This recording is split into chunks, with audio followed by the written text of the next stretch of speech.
Good evening friends, मैं के Mishra AIC Purnia के यूट्यूब चैनल पर आप सभी का स्वागत है।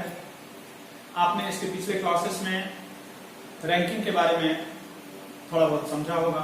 रैंकिंग के कुछ अच्छे सवाल को भी मैंने अपने फार्मूले से, अपने ट्रिक से सॉल्व करने की चेष्टा की और शायद बच्चे लोगों को काफी अच्छा पसंद आया। बच्चे लोगों का रिटेंशन बहुत बेहतरीन रहा उस चैनल पर। इसके लिए मैं आप सभी को धन्यवाद ज्ञापित करता हूं। आज मैं पुनः रैंकिंग के ही पार्ट बी के साथ आप लोगों को उपस्थित हूं।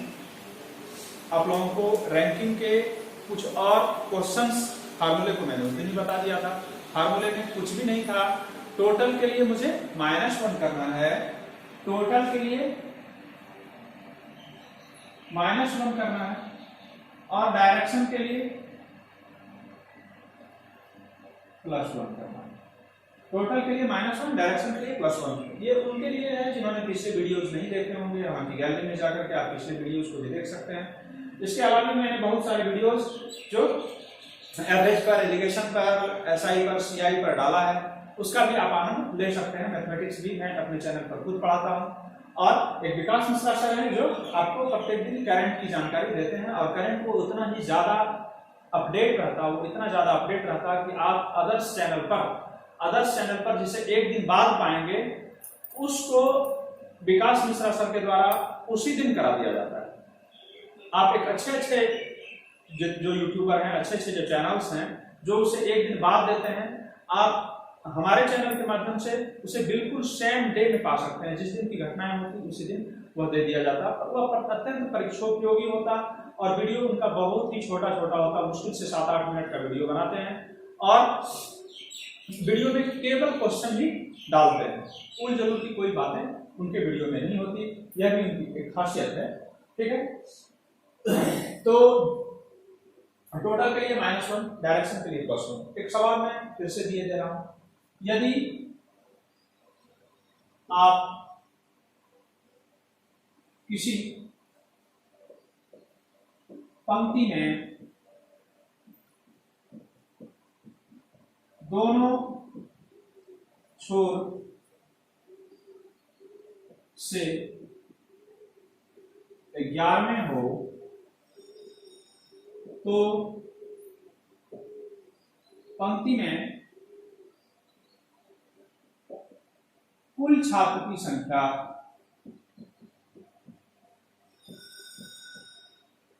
कुल निकालना है यानी टोटल निकालना है। टोटल के लिए मैंने क्या बताया आपको, -1 करना है। तो दोनों छोर से 11 है। दैट मीन्स क्या, कोई व्यक्ति है, मान लिया जाए कोई व्यक्ति है x, वो इधर से भी 11, इधर से भी 11, यानी x को आपने दोनों ही छोर से 2 बार काउंट कर लिया। इधर से जिसमें गए उसमें भी x को काउंट किया, इधर से जिसमें आए उसमें भी x को काउंट किया। ऐसे केसेस में क्या होता है, इसका ध्यान रखना है कि टोटल के लिए -1 करते हैं, यानी टोटल कितना आ गया, 11 + 11 कितना, 22। -1 करना है तो आंसर कितना आ जाएगा, 21। यानी उस पंक्ति में कुल जमा 21 बच्चे थे, जिसमें आपने एक ही पार्टिकुलर किसी x नाम के बच्चे को 2 बार काउंट कर लिया। अतः कुल बच्चों की संख्या 11 × 22 में 1 घटेगा, 21 हो जाएगा। अब एक सवाल इसी से रिलेटेड उठाते हैं।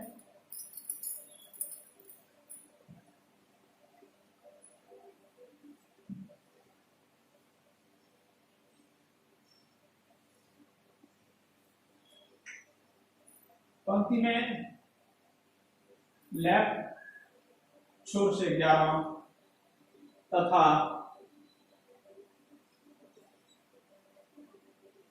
राइट छोर से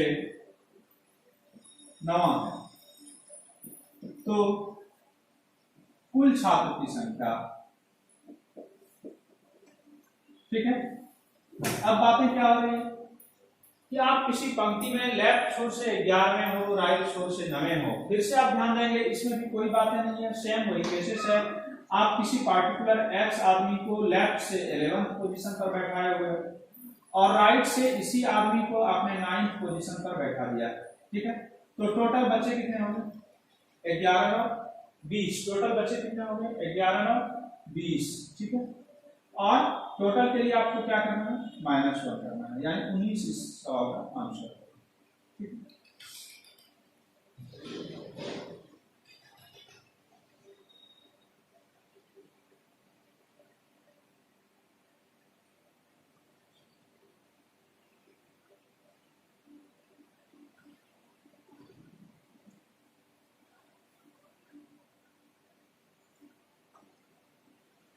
अब एक सवाल और देखते हैं।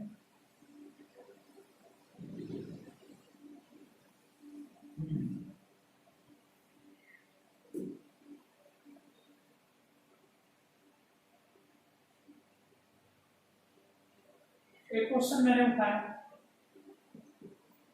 गोपाल राम से बड़ा,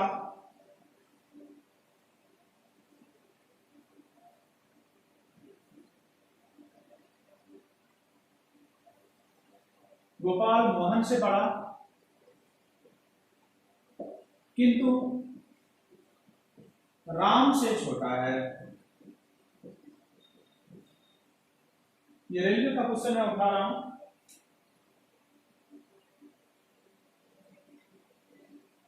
मोहन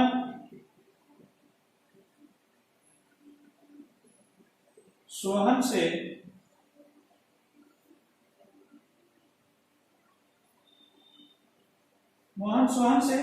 बड़ा, किंतु राम से छोटा है।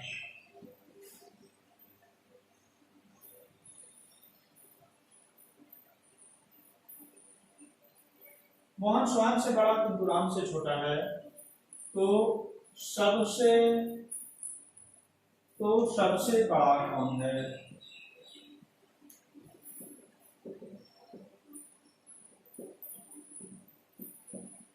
सवाल है, गोपाल मोहन से बड़ा है किंतु राम से छोटा है, मोहन सोहन से बड़ा है किंतु राम से छोटा है। सबसे पहले इस लाइन को क्लियरिफाई कर लेते हैं। गोपाल मोहन से बड़ा है, मैंने मोहन को लिख दिया, मोहन से बड़ा है गोपाल लिख दिया, गोपाल मोहन से बड़ा है उसको ऊपर बैठा दिया, किंतु राम से छोटा है। किंतु राम से छोटा है तो कौन छोटा है, इस चीज का ध्यान हमेशा लैंग्वेज पर देना होता है रीजनिंग बनाते वक्त, कि गोपाल मोहन से बड़ा है किंतु राम से छोटा है, यानी गोपाल जो है वो मोहन से बड़ा और राम से छोटा है। तो राम से छोटा है तो राम को मैंने यहां दे दिया, ठीक है। अब कहता है मोहन सोहन से बड़ा है, मोहन सोहन से बड़ा है तो सोहन को और नीचे बैठा दीजिए, सोहन से बड़ा दिखने लगा। ये मैंने इस तरह से डिसेंडिंग ऑर्डर को सजाया है कि ये सबसे छोटा, उससे बड़ा, उससे बड़ा, उससे बड़ा। अब बात आती है कि मोहन सोहन से बड़ा, सोहन जो है वह मोहन से छोटा किंतु राम से छोटा है, राम से छोटा हो गया, ठीक है। आप फिर से इस लाइन को पढ़ लें, मोहन सोहन से बड़ा, तो सोहन से बड़ा हो गया मोहन, ऊपर वाले को मैंने बड़ा बनाया है, नीचे वाले को छोटा बनाया है। इस ऑर्डर को लिखने के क्रम को केवल समझना है, और बाकी सवाल, इस तरह के सवालों में कुछ नहीं होता। इस तरह के सवाल अक्सर रेलवे में पूछे जाते हैं, इसलिए मैं खास करके पूछ रहा हूँ। एसएससी जीडी में, आरपीएफ कांस्टेबल में इस सब तरह के सवाल पूछे जाएंगे। हाल फिलहाल भी रेलवे दरोगा का सेट आया था, आप लोगों ने देखा भी होगा। इस तरह के सवाल रैंकिंग से उससे रिलेटेड रहते हैं हमेशा, ठीक है। सबसे पहला लाइन था गोपाल मोहन से बड़ा, तो मोहन से ऊपर दे दिया मैंने, गोपाल को बैठा दिया। किंतु राम से छोटा, यानी गोपाल राम से छोटा है तो राम को ऊपर बैठा दिया। उसके बाद देखेंगे मोहन सोहन से बड़ा है तो सोहन के ऊपर मैंने मोहन को बैठा दिया, राम से छोटा तो मोहन दिख ही रहा है, ठीक है। अब बात आती है कि सबसे बड़ा कौन है, सबसे बड़ा मुझे कौन दिख रहा है? राम। राम इस सवाल का जवाब, राम इस सवाल का आंसर। अब आते हैं एक तीसरे क्वेश्चन के को,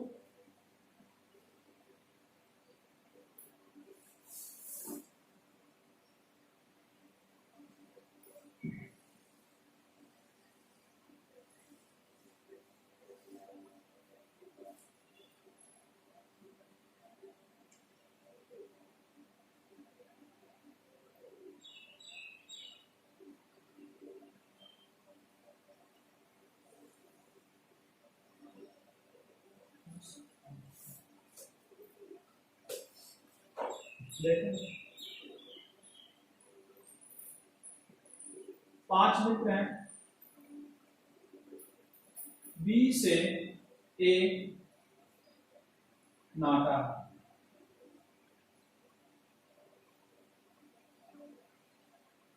परंतु ई से लंबा है।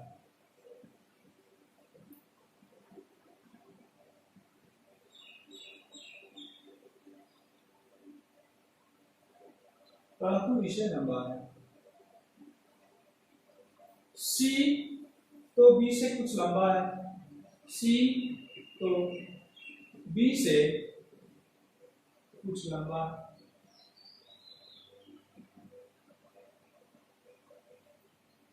परंतु डी बी से कुछ नाता नहीं।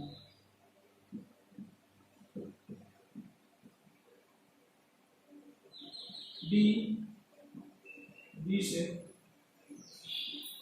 कुछ नाता,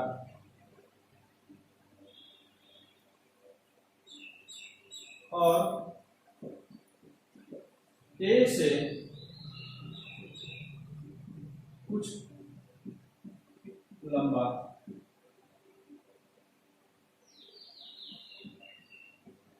सबसे नाता है।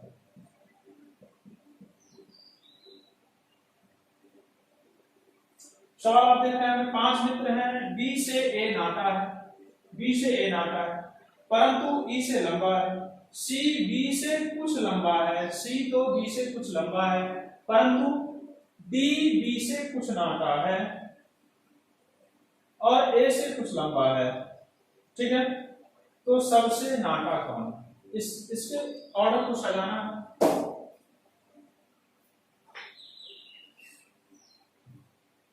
सबसे पहले क्रम लिखना है, क्रम को लिखिए। कहता है बी से ए नाता, यानी बी के नीचे ए को बैठाना है। बी से ए नाता है, परंतु ई से लंबा है, ए जो है ई से लंबा है। ठीक है, ई यहां आ जाएगा। फिर से देखेंगे, बी ए से नाता है, बी से ए नाता है। ठीक है, परंतु ई से लंबा है, ई से लंबा है बी, यहां भी हो सकता है, ई यहां भी बैठ सकता है, ई से लंबा है बी। सी तो बी से कुछ नाता है, सी बी से कुछ नाता है। अब सी के लिए कंडीशन यहां भी आ सकता है, यहां भी आ सकता है। सी बी से कुछ, तो सी बी से कुछ लंबा दिया हुआ है। ठीक है, बी से कुछ लंबा दिया हुआ है, तो सी को ऑब्वियस ऊपर देंगे आप। परंतु डी बी से कुछ नाता है, डी बी से कुछ नाता है।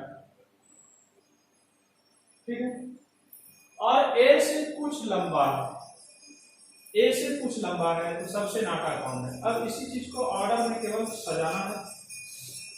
अब बात आती है कुछ की, जहां तक बात हो तो उसको उसके जस्ट बाद बैठाने का प्रयास करना है। ये सवाल इसलिए मैंने जान करके चुना है। मैंने आज जो क्वेश्चन उठाया है ये टोटल मैं प्रीवियस क्वेश्चन बैंक को लेकर ही आया हूँ, ये रेलवे के क्वेश्चन है।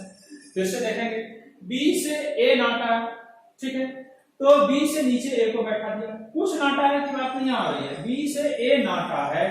ठीक है, तो बी से ए को नीचे बैठा दिया। जो ए नाटा है, मैंने हाइट के क्रम में जो सबसे नाटा है उसको नीचे बैठा है, जो सबसे हाइटेस्ट है, जो सबसे लॉन्गेस्ट है उसको सबसे ऊपर रखा है।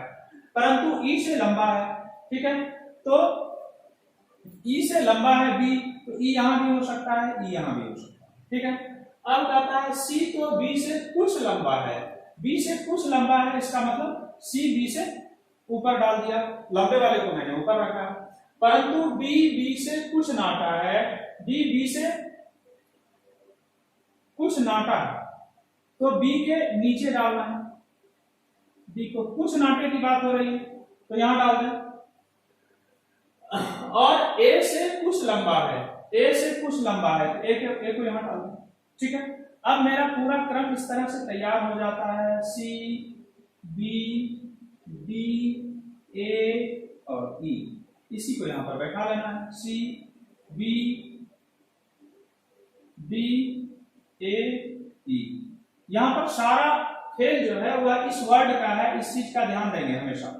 ठीक है, अब फिर से एक बार देख लें, बी से ए नाटा है, ए नाटा है, ये नहीं बोला जा रहा है कुछ नाटा है। कुछ वाले के कंडीशन में हम क्या करेंगे, उसे बिल्कुल जस्ट अगल बगल बैठाने का प्रयास करते हैं।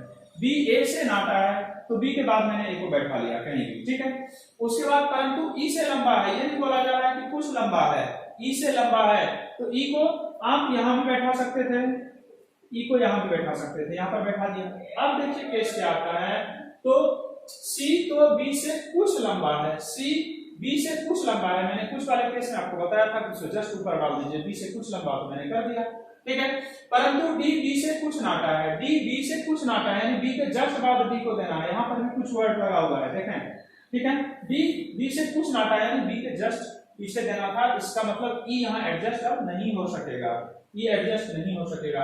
अब क्या आता है, और ए से कुछ लंबा है, ए से कुछ लंबा है डी, तो इसका मतलब दोनों के बिल्कुल बीच में केवल एक ही कैरेक्टर रहेगा, वो डी रहेगा, ठीक है। अब ई के लिए आपके पास कोई जगह नहीं बच जाता, यानी इस ई को आपको सबसे नीचे डालना होगा। आपसे पूछा भी गया है सबसे नाटा, यानी सबसे नाटा कौन आया मेरा, ई मेरा आंसर होगा, ठीक है।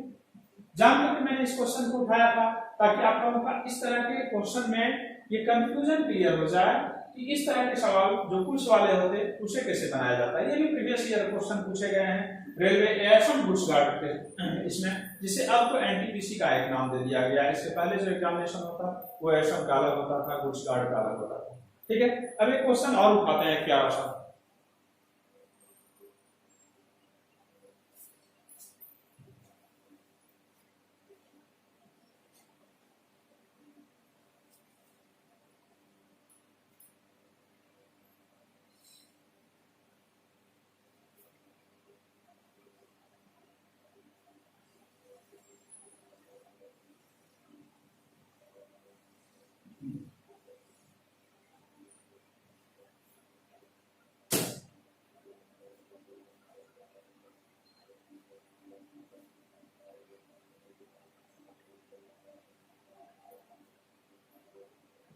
ए लेफ्ट से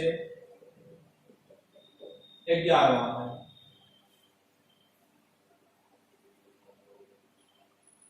बी राइट से 10वां,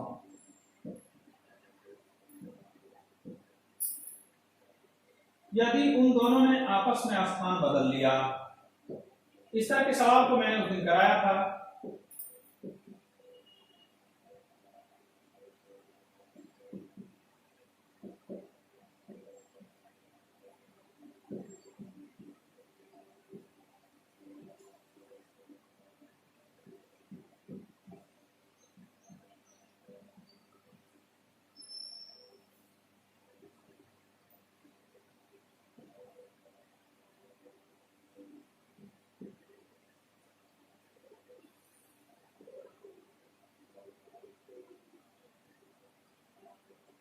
तो ए लेफ्ट से 18वां हो जाता है,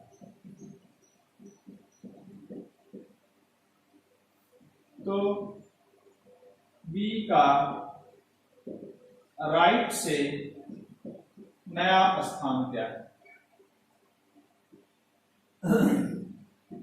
सवाल इतना ही है। मैं एक सवाल में एडिशनल एक लाइन और जोड़ देना चाहता हूं, उसके मैं उस दिन पढ़ाया था, मैंने इस सवाल में एक एडिशनल लाइन जोड़ दिया कि आपको टोटल भी निकालना है, ठीक है। एक एडिशनल लाइन जोड़ दिया जान करके, इसलिए मैंने इसे पढ़ाया था, सवाल इतना ही पूछा गया था, ठीक है। ए लेफ्ट से 11वां, बी राइट से 10वां है, ठीक है। ए लेफ्ट से 11वां अगर करना है तो आप क्या करेंगे, लेफ्ट डायरेक्शन ये क्या आएगा 11, कौन है ए। बी राइट से कितना है 18वां है, इस लाइन को थोड़ा और बड़ा कर दीजिए, 18 कौन बी, बी राइट से 18वां। दोनों जब आपस में अपना स्थान बदलेंगे, उस दिन के क्लासेस को, उस दिन के वीडियोज को ध्यान देंगे। जो बच्चे उस वीडियोज को नहीं देख पाए हैं वह देख लेंगे, मैं पुनः इस वीडियो में समझाने का प्रयास कर रहा हूं। दोनों जब आपस में स्थान बदलेंगे तो बी इसके चेयर पर आकर बैठेगा, ए इसके चेयर पर आकर बैठेगा, तो यह स्थान जब बदलेगा तो यह बी के चेयर पर आके बैठ जाएगा और यह नया स्थान क्या हो जाता, ये 10वां था, ठीक है। दोनों जब आपस में स्थान बदलते हैं तो ए का नया पोजीशन आ जाता है 18, ठीक है। ध्यान देंगे ए लेफ्ट से 11, बी राइट से 11, दोनों जब आपस में स्थान बदलेंगे तो ए बी के चेयर पर जाकर बैठेगा और ये 18 हो जाता, ये 18 हो जाता। तो आपको ध्यान ये देना है कि ए में कितने की बढ़ोतरी हुई है, ए 11 था 18 हो गया, +7। अब बी का नया स्थान पूछा गया तो बी में भी 7 की ही बढ़ोतरी होगी, इसका ध्यान देना है। तो ये कितना हो जाएगा 10 + 7 यानी 17। अब अगर हमने जो पूछा आपको, हमने क्या पूछा कि टोटल स्टूडेंट्स कितने थे, टोटल नंबर ऑफ चिल्ड्रंस कितने हैं, तो आपको ऐसे केस में क्या करना है, मैंने बोला था एक साइड वाले दोनों को जोड़ लेना है, एक साइड वाले दोनों को जोड़ लेना है। और टोटल निकालने के लिए मैंने ट्रिक क्या दिया है, -1 करना है। तो एक साइड वाले को मैंने जोड़ा तो 10 + 18 कितना आ गया 28, -1 भी करना है तो कितना हो गया 27। यानी इसके इस सवाल में मैंने एडिशनल जो सवाल चार्ज किया था टोटल, उसका आंसर आएगा 27। और आपको जो सवाल एक्चुअल में बोर्ड में पूछा गया था, वह पूछा गया था कि बी का राइट से नया स्थान क्या है।